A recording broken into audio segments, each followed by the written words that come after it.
Well, I think with the invasion of Ukraine, with the Western Balkans, it has had a very destabilizing effect. Not only, of course, even in Western Europe, of course, Ukraine, but now what we're seeing, of course, in Western Balkans, because they are neither now truly extended into the EU, but what also we're seeing in particularly with Serbia, for example, other countries being more closely allied with Russia. So this division within the Western Balkans is having an even more destabilizing effect on the region.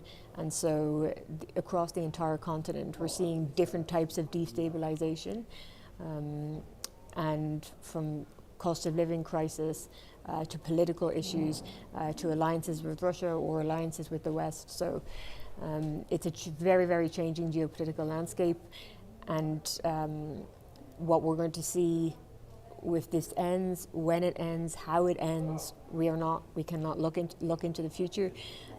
But however that's going to happen is we'll see certainly a different new geopolitical landscape emerge alongside with the American election. That's going to play a key factor into how we see this playing out.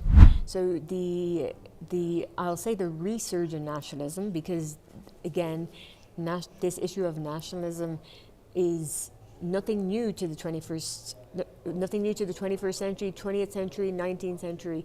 This has all been the precedent to some major world wars, World War I, World War II. This is what we want to stop with this rise of nationalism. But alongside the rise of nationalism, what we always see throughout history is a cost of living crisis. So particularly with why the Ukraine and Russia, this needs to be solved very, very soon, is because it has having a huge knock-on effect on the cost of living crisis throughout the whole of Europe. And that history has shown us for the last 200 years that has a direct correlation with the rise of nationalism. And so what we're seeing is this rise of nationalism. Hungary, as you mentioned, with the European Parliament elections, Germany, like states that we didn't think were going to see far-right nationalism in our lifetime again, are rising up. And then in this case, what Russia is doing is taking its advantage, seeing its vacuum and coming in. So it's highly disturbing.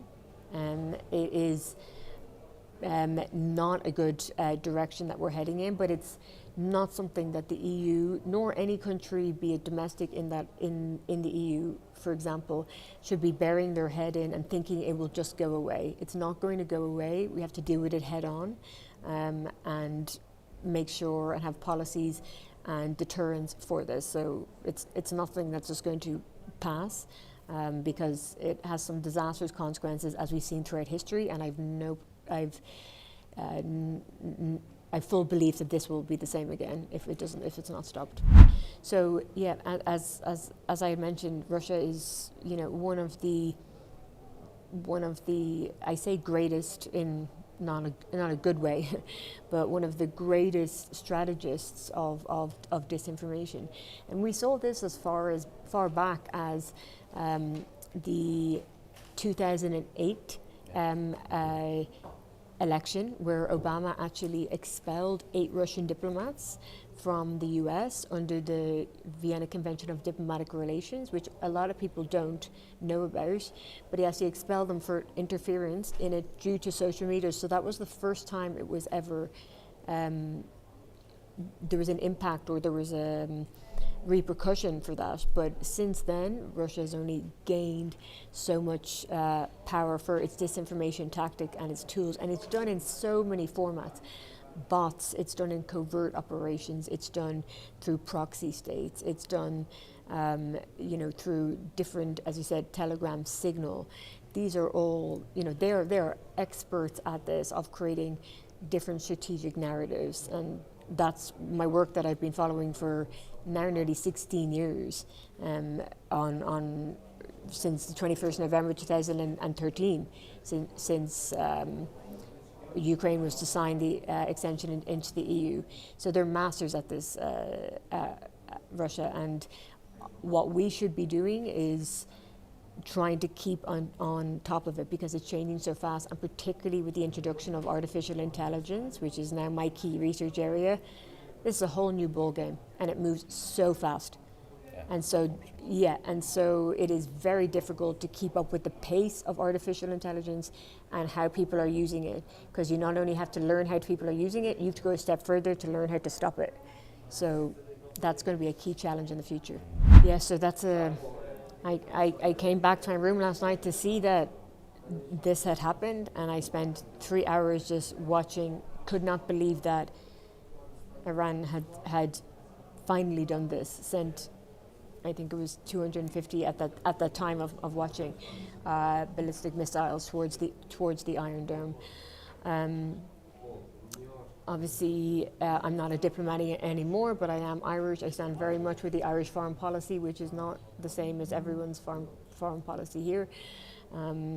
But for me, just looking at what happened with Iran, now we are with the key players, and it is so beyond dangerous. That's not a very academic term, so beyond dangerous, but it is terrifying that Iran is now in the mix. Now, you can't expect with Israel to have another land excursion into Lebanon, and for someone not to retaliate, but Iran to retaliate. Also, let's bear in mind that the US, one of their greatest adversaries, including Putin, is Iran. And so this is going to have it already has had a major destabilizing effect on the Middle East, but this is a terrifying situation, and one that I myself am also, I personally will just say, worried is a diluted word, but I don't want to say let's wait and see. I think we need to, as policymakers, as journalists and everything, I think we need to speak our mind, speak the truth, make sure the facts are all done, but call out people who need to be called out, get the strategic narrative with the truth out there. It's not the time to be complacent. It's not the time to be backing people who are breaking international law, because quite literally the stability of not only one region but possibly an outbreak of a global war depends on it.